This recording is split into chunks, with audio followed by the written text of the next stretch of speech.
Blotted டெவலப்மெண்ட்ஸ்க்குலாம் ரொம்ப ரொம்ப ideal அப்படின்னா ரெட் ஹில்ஸ் நம்ம வந்து சூஸ் பண்ணலாம். அதுக்கப்புறம் காஸ்ட் வந்து பாத்தீங்கன்னா பேரபிள் காஸ்ட். ஏதாவது ஒரு நான் ரொம்ப சின்ன லெவல்ல தான் பார்க்கணும் அப்படின்னா கூட லோயர் இனிஷியல் காஸ்ட்டுக்கு கூட வந்து உங்களுக்கு இந்த ஏரியாஸ்ல உப்பு அவைலபிள் இருக்குது. இதுக்கப்புறம் எக்ஸ்பேன்ஷன்லாம் நடந்ததுக்கு அப்புறம் அவைலபிள் இருக்குமா அப்படின்னு கேட்டீங்கன்னா கண்டிப்பா இருக்காது. இப்ப ரெட் ஹில்ஸ்ல யாராவது ஒரு 3000 ரூபாய் 2500 ரூபாய்னு பிளாட் போட்டு வச்சிருந்தாங்க அப்படின்னா தாராளமா இன்வெஸ்ட் பண்ணுங்க.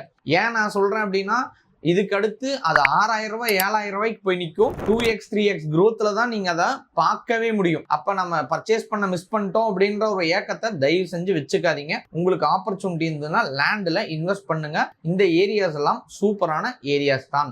ஏன் அது சொல்றேன் அப்படின்னு கேட்டீங்கன்னா இங்க இருந்து நியர்பை அண்ணா நகரா இருக்கட்டும், கோயம்பேடா இருக்கட்டும், சென்ட்ரலா இருக்கட்டும், இதெல்லாமே ரொம்ப உங்களுக்கு நியர்பைல உங்களால போய்க்க முடியும். அப்படிங்கறதுனால ஒரு பெரிய ஃபெசிலிட்டிஸ் வந்து ரெட் ஹில்ஸா இருக்கட்டும், புழலா இருக்கட்டும், காரனோடையா இருக்கட்டும், தாராளமா நீங்க முதலீடு பண்ணுங்க. அந்த சைடு போனீங்கன்னா பெரிய பாளையமா இருக்கட்டும், இதெல்லாம் ஒரு ஃபாஸ்டர் growthல இருக்கிற ஒரு ஏரியாஸ். நீங்க அதனால தாராளமா பொன்னேரி வரையும் உங்களோட இன்வெஸ்ட்மெண்ட்டை தாராளமா கொண்டு போகலாம். சூப்பரான இடம் தான்.